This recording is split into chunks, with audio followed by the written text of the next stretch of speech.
कंगना रनौत एक महिला है ये बोलते हुए और एक महिला के खिलाफ बोलते हुए भी खराब लगता है, लेकिन क्या कीजिएगा, मजबूरी है कि लगता ही नहीं है कि वो एक महिला है। हमेशा ऐसा लगता है जैसे भांग करके और नशेड़ी टाइप का उनका बयान होता है। सबसे पहले जब आंदोलन शुरू हुआ था तो यहाँ की महिलाओं के बारे में बोलना कि 100 रुपए लेकर आती हैं, 100 रुपए, 500 रुपए भी, तो सबसे पहले इस तरह का बयान आता है। उस पर शर्म आती है कि एक महिला होकर एक महिला के बारे में इस तरह अभद्र टिप्पणी कैसे कर सकती हैं। और दूसरी बात कि कंगना रनौत पर मैं ये मांग करती हूँ कि देशद्रोह का मुकदमा अविलंब दर्ज होना चाहिए, क्योंकि उन्होंने इस तरह का स्टेटमेंट देकर 1947 में आज़ादी जो नहीं मिली थी और जो आज़ादी थी भीख में मिली और सही में आज़ादी अभी 2014 में मिली।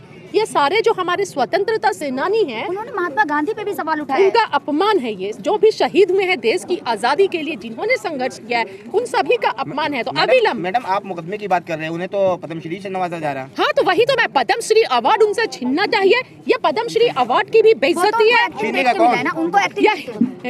देख के, हाँ ये बात तो सही है। पूरे एक्टिंग करने वाले लोग सत्ता में बैठे में और सत्ता के सपोर्टर, सिर्फ एक्टिंग छोड़ के और कुछ नहीं रह गया है। तो हिट मूवी दी है मैम उन्होंने, उनको मूवी को देख कर दिया है। नहीं, मूवी तो वो अपने लिए बनाई है ना, देश की जनता के लिए क्या कर रही है। यहाँ पर देश की रानी बोला जा रहा है। हाँ, वो झांसी की रानी जो एक सवाल ये कहा गया था कंगना के अपने, मतलब उसने अपने खुद से ही कहा था, ये बयान दिया था कि वह जो है मतलब घर से भी भागी हुई है और वो नशा भी करती थी। जी हाँ, जी। तो अगर ऐसे लोगों को भी अगर पद्मश्री दिया जा रहा है तो आपका उस पर क्या कहना है? ये कहना है कि ये तलवे चाटकर चाटुकारिता करके सरकार के हाँ में हाँ मिलाकर फायदा उठा रही है और पद्मश्री मिल रहा है। ये पद्मश्री अवार्ड की बेइज्जती है और अविलंब इससे पद्मश्री अवार्ड छीन लेना चाहिए और देशद्रोह का मुकदमा दर्ज होना चाहिए। क्योंकि अगर आप सब खुद हम जानते हैं कि अगर ये बात, इस तरह का स्टेटमेंट इसको छोड़कर कोई और इधर से किसान आंदोलन से कोई दे देता तो फट से देशद्रोह का मुकदमा दायर हो जाता। अभी सलाखों के पीछे होता, युवा लग जाता, पता नहीं पूरे साथ खानदान को सरकार खंगाल दी होती। लेकिन एक सवाल और कि बहुत सारे अवार्ड्स जो हैं जो यहाँ पे किसान भाई हैं उन्होंने अपने वापस कर दिए थे, जो कि खासतौर से नेशनल अवार्ड्स थे। जी, या फिर बहुत सारे स्पोर्ट्स पर्सन थे। तो आपको उस पर क्या कहना है कि अगर ऐसे लोगों को पद्मश्री दिया जा रहा है जो कि एक देश का एक जाना माना अवार्ड है, तो अगर हमारा देश किस राह पर जा रहा है इसको देखते हुए? हमारा देश जो है संविधान खतरे में है, लोकतंत्र खतरे में है, देश में सिर्फ चाटुकारिता चल रही है। जो चाटुकार बनेगा कुत्ते के जैसे हड्डी फेंक दी जाएगी। अपने आप को एक राष्ट्रवाद महिला बताती है। अपने मुंह से तो कुछ भी कोई बोल सकता है, अपने मुंह से तो कुछ भी बोल दीजिए तो वो हो जाता है। क्या देश की बात करते हैं, योगी जी से मिलती हैं, मोदी जी तो क्या योगी और मोदी जी ही देश हित के मॉडल है क्या? मैम आने वाले टाइम में लेकिन वो एक तरफ स्वतंत्रता सेनानियों का अपमान भी करती है, हमारे शहीदों का अपमान करती है। उसके बारे में इससे बड़ा देशद्रोह कुछ हो सकता है क्या? एक मिनट, आजादी की लड़ाई में कितने लोगों ने बलिदान दिया, कितना खून बहाया, कितनी महिलाओं ने अपने छोटे छोटे जेवर तक आजादी की लड़ाई लड़ने के लिए दे दी। वैसी महिलाओं का, वैसी बच्चों का, वैसे पुरुषों का, वैसे शहीदों का उसने अपमान किया, तो उसके लिए क्या सजा होनी चाहिए? अभी एक और स्टेटमेंट उन्होंने दे दिया कि देश धीरे धीरे जिहादी होता जा रहा है। एक और देखिए, अब इनके पास तो कुछ रह नहीं गया है ना, काम तो कुछ है नहीं, विकास तो कुछ है नहीं। तो प्रति वर्ष 2 करोड़ युवाओं को रोजगार देंगे और आज देख लीजिए रोजगार के नाम पर इंजीनियर्स की चाय, पीएचडी का पकौड़ा दुकान, एमबीए वाली चाय, यही सब रह गया। एमएससी वाली चाय की दुकान, ये सब देश में रोजगार के नाम पर रह गया है। अभी ये नई शुरुआत हो रही है। आप देख सकते हैं हर जगह इस तरह का आपको होर्डिंग बैनर के पोस्टर वाली दिख जाएगी शॉप। पूर्वांचल एक्सप्रेस हाईवे का उद्घाटन तो किया उन्होंने, वो पहले का ये था, लाया हुआ था। वो अपना क्या किया? अखिलेश का बनाया हुआ था। अपना क्या है ये बताइए ना। अभी कोरोना काल में जो पूरा देश जो है ऑक्सीजन के बिना, मेडिसिन के बिना, बिस्तर के बिना मरा है, तड़प तड़प के। गंगा में लाशें बही हैं, कुत्ते लाशों को नोचे हैं। सम्मानजनक अंतिम संस्कार भी आजादी के बाद पहली बार ऐसी स्थिति बनी जो सम्मानजनक अंतिम संस्कार भी नहीं मिला। तो अब ये लोग क्या बात करेंगे? पेट्रोल, डीजल, महंगाई, रसोई गैस महंगाई 7वें आसमान पर है, क्या बात करेंगे? जाहिर सी बात है देश को धर्म में ही बांटेंगे। इस तरह की बातें बोलकर देश की जनता को बरगलाएंगे, बहकाएंगे। मैम कंगना रनावत ने कहा है कि मुझे बताइए 1947 में कौन सी लड़ाई हुई थी, अगर कोई बताता है तो मैं अपना अवार्ड वापस कर दूंगी। अच्छा, तुम्हें पता ही नहीं उनका इतिहास?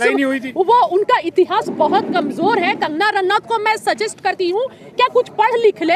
जैसे सत्ता में जाहिल लोग बैठे में उल जुलूल कुछ भी नशे में बोल देते हैं, उसी तरह ये भी बोल रही है। थोड़ा पढ़ ले, इतिहास को मजबूत कर ले, तब उसे पता चल जाएगा कि आजादी की लड़ाई 1857 से जो चल रही थी वो 1947 में हमें आजादी मिली। उनका कहना है जो आजादी मिली थी वो कांग्रेस के कटोरे में भीग है। क्या बोलूं अब इस तरह के। हाँ चले जाओ पाकिस्तान चले जाओ, पाकिस्तान वो चले जाए जो देश आजाद दिखता है वहां चले जाए। शर्म आती है कि हमारे देश के प्रधानमंत्री और पूरा सिस्टम इस औरत को बर्दाश्त कर रहा है, इस औरत की बेहूदी बातों को बर्दाश्त कर रहा है, हमारे स्वतंत्रता सेनानी हमारे शहीदों का अपमान बर्दाश्त कर रहा है। शर्म आती है। ये देख लीजिए, ये देश के सामने जो आरएसएस बीजेपी का झूठा ढोंगी राष्ट्रवाद है, वो राष्ट्रवाद पूरा देश देख रहा है कि इन्हें कितनी फिक्र है देश की इमेज की कितनी फिक्र है। कहना क्या चाहती है इसका मतलब कि इससे पहले देश में जितने प्रधानमंत्री में वो कोई देश को सही नहीं चला सके, किसी की कोई इज्जत नहीं है, यानी अपने देश की छवि पर ये सवाल उठा रही है। देश 2014 में आजाद हुआ है। वही तो मैं बोल नहीं, वही तो मैं बोल रही हूँ। इसका मतलब इससे बड़ा तो राष्ट्रद्रोह देशद्रोह कुछ नहीं हो सकता। इससे बड़ा देश का गद्दार तो इस महिला जैसा कोई नहीं हो सकता है। और अगर जो इसकी बातों को सुन रहा है और कार्रवाई नहीं हो रही है तो समझ लीजिए कि ये लोग भी कितने बड़े देशद्रोही हैं, गद्दार हैं, सिर्फ अपना हित साध रहे हैं। 20,000 करोड़ का मोदी महल बन रहा है, सेंट्रल वेस्ट का प्रोजेक्ट बन रहा है, 8,500 करोड़ का हवाई जहाज बन रहा है, विदेश टूर हो रहा है। इसके सिवा अडानी अंबानी को विश्व का अमीर आदमी बनाया जा रहा है, अपनी पार्टी मजबूत की जा रही है। यह सिर्फ एक पार्टी तक महदूद है, ना कि देश। मैडम एक बात बताइए, कोई देश हित से इनको मतलब है, ऐसा बिल्कुल नहीं है। लक्ष्मीबाई पे ये मूवी बनाती हैं तो रानी लक्ष्मीबाई ने कौन सी लड़ाई लड़ी थी कंगना रनौत को नहीं पता है, या बस एक्टिंग करना जानती हैं, बाकी इतिहास की कोई जानकारी नहीं है। हाँ, और मूवी बनाने से कोई रानी लक्ष्मीबाई नहीं हो जाता है। रानी लक्ष्मीबाई के जैसा लड़ाई लड़नी पड़ती है, हर जुल्म के खिलाफ, शोषण के खिलाफ, और हर बहुत कड़ा परिश्रम और संघर्ष करना पड़ता है। लगातार वो बयान तो देती है, किसानों के ऊपर भी बात करती है, वहीं और मुद्दे जो होते हैं खालिस्तानी के किसानों को उनका कहना रहा कि वह खालिस्तानी है। लेकिन आज मोदी जी ने उनके बात को काट दिया ना। सबसे बड़ी तो हम स्वागत करते हैं अपने देश के प्रधानमंत्री जी के इस निर्णय का। सबसे पहले तहे दिल से स्वागत करते हैं कि 750 से ज्यादा हमारे किसान शहीद हो गए।